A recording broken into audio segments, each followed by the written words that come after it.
네, 박영미 씨 댓글인데요. 오랫동안 하고 선관위 바뀐다고 올해 초에 일을 하고 여태까지 답답합니다. 뭐가 뭔지 모르겠습니다. 이렇게 댓글 달아주신 박영미 씨라는 분이 있고요. 김경희 씨라는 분이 선관이라는 단어가 신령님을 뜻하는 거라고 하던데 공명선관이면 제갈공명처럼 책사 공부한 신령님이라고 생각하면 될까요? 공명이란 뜻이 정확히 알고 싶어요. 댓글을 달아주셨는데요. 지금 이 선관이 바뀐다. 뒤에 김경희 씨의 댓글처럼 선관이라는 건 신령님을 뜻한다. 이렇게 말씀하시네요. 이 두 분 다 제가 보기에는 경상도에 거주하시는 분인 것 같아요. 특히 경상도에 계신 선생님들이 우리가 보통 그냥 신령님이라고 하잖아요. 신이라고 그러는데 이 신을 경상도의 선생님들은 많은 분들이 그냥 선관 그래요. 선관. 신이라는 이름을 선관이라고 그래요. 선관이 바뀌어서 답답하다 이렇게 누군가 말씀하셨고 내가 일을 하고 답답하다는 건 굿을 했는데 답답하다. 이거는 아마 가리굿을 어디 했을까? 가리굿을 했는데 답답하다. 또 어디 가서 물어보니까 가리굿을 했는데 답답한 상태에서 물어보니까 너가 선관이 바뀌어서 그렇다. 이렇게 했는데 이게 무슨 말인지 이해가 안 되는 거죠. 우선 선관이라는 그 뜻의 출발점부터 통상 우리가 신이라고 하면 하늘에 있는 어떤 존재를 신이라고 그래. 하늘에 있는 존재를 신이라고 하는데 물론 어떤 사람들은 뭐 천인지다, 천지이다, 천이지인이다, 천인지다 뭐 이런 개소리들 하는데 이런 거 말고 그냥 우리가 막연하게 신이라는 그래 하늘에 있는 무슨 어떤 알 수 없는 존재. 그래서 이 도교라는 거에서는 보통 천인이라 해요. 천인. 여러분들 만물상에 가보면 천인가교라는 책도 있죠. 천인가교라는 책이 이때 말할 때 천인이라는 것은 하늘과 사람이라는 것을 나눠서 말하는 것이고 이 하늘이나 사람을 천인 이렇게 나눠서 말할 때는 이건 하늘, 이거는 사람 이렇게 나눠서 말하는 것이고 그냥 통상 천인 그러면은 하늘사람 그래서 하늘에 있는 어떤 사람 같은 존재 이걸 신이라고 그래요.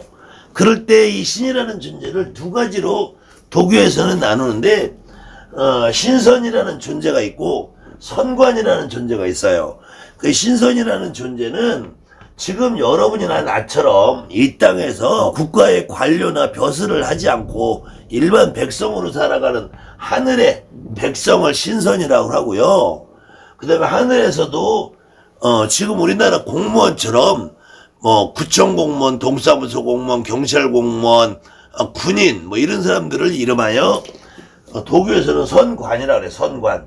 그러니까 선관은 반드시 지금의 동사무소나 구청 직원만 선관이 아니라 경찰관, 군인도 선관이라고 하기 때문에 이 선관에는 여러분들이 지금 말하는 뭐 도사, 그 다음에는 신장, 장군이 다 포함돼서 이걸 다 선관이라고 하는 거야.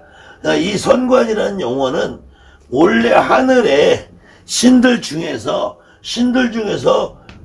국가 공무원 같은 역할을 하는 것이 선관이고 하늘의 신선도 분명히 우리가 신이에요. 신. 그런데 이것은 도교적인 얘기고 우리 민족이 느끼는 우리가 말하는 신하고는 개념이 다른 거예요. 그런데도 경상도 선생님들은 지금처럼 신을 선관이라는 표현을 해요. 그러다 보니까 뒤에 있는 김경희 씨처럼 이 공명이라는 거는 정확하게 제갈공명을 말해요. 제갈공명이라는 양반은 이 원래 본명은 제갈량이에요. 제갈량. 이 량이라는 발달하는 건데 제갈이라는 것은 이 사람의 성이에요. 성씨인데 우리나라는 김씨, 이씨, 박씨 하는 것처럼 제갈이라는 것이 성씨예요. 그래서 지금 대한민국에도 이 제갈을 가진 성씨가 세 가지가 있어요. 제갈씨, 갈씨, 제씨, 갈씨.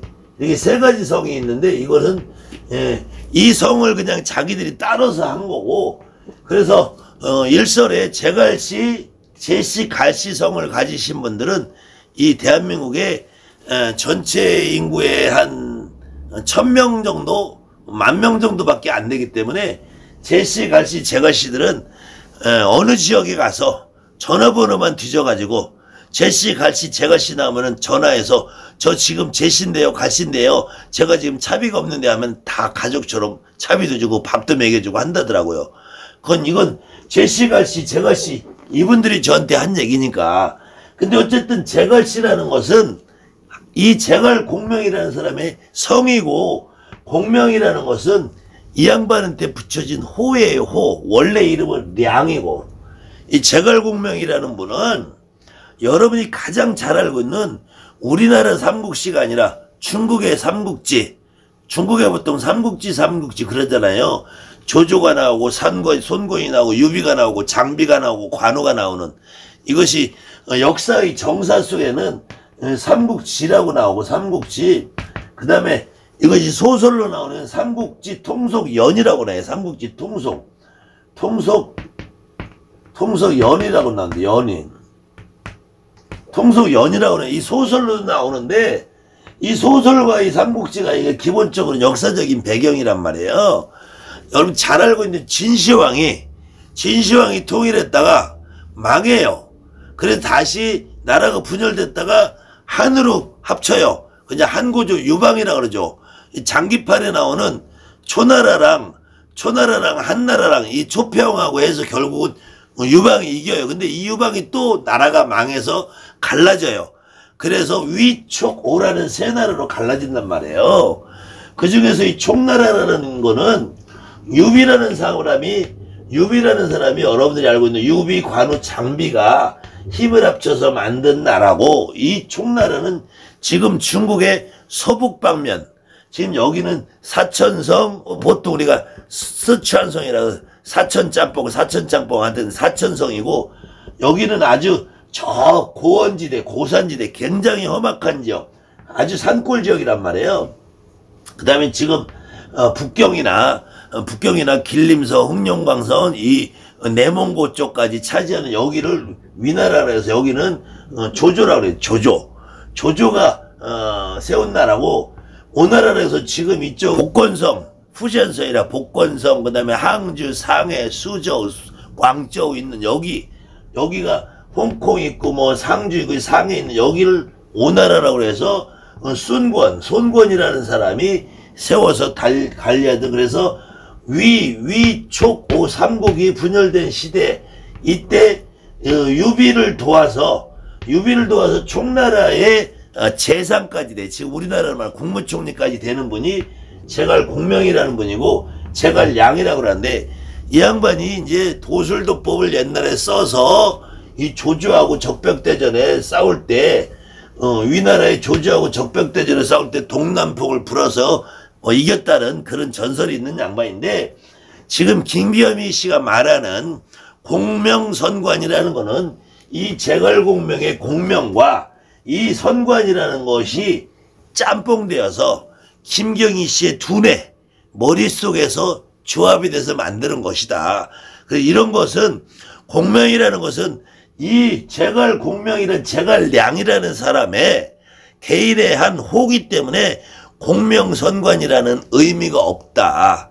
그것은 김경희 씨가 머릿속으로 소설을 쓴 것이다. 이 소설을 자주 쓰는 이유는요, 우리 무속인들이 자꾸 명패라는 것이 얼매여서 명패라는 얼거매이면은 이렇게 소설을 써요. 그러다 보면은 공명선관이라는 분이 나한테 왔나? 그럼 공명선관이랑 제갈공명이라는 건데, 제갈공명 책사나 글문을 하고 뭐 부적을 쓰고 나한테 도술도법을 주려나? 이런 막연한 환상을 가진단 말이에요. 이 막연한 환상으로 절대로 무당은 점을 볼 수가 없어요. 그 다음에 이 앞에 이렇게 선관이 바뀐다라는 것은, 선관이 바뀐다, 신이 바뀌는 것이 아니라, 신이 나한테 와 있는 신이 바뀌는 것이 아니라 나한테 새로운 분이 들어오신다. 본인이 마음을 먹으면 저한테 전화를 한번 주세요. 이런 경우는 외가부리, 친가부리가 새로 들어오시는 분이 계시는 거다. 근데 주로 이런 경우에 외가부리가 들어올 때 이런 현상이 나온다. 근데 그것 때문에 가리굿을 했을 텐데, 가리굿 하는 날 선생님들은 이 새로 들어오시는 선관이라고 지칭되는 외가부리, 친가부리 조상님을 합의 받아주지 못하고 그냥 선생님들이 그냥 유행가나 부르고 춤이나 추고 쇼만 하다가 굿이 끝난 거다. 그래서 제가 답답한 거예요. 지금 새로 들으시는 신령님이 있는데 새로 들으신 신령님이 있으면 왜 나를 답답하게 하느냐.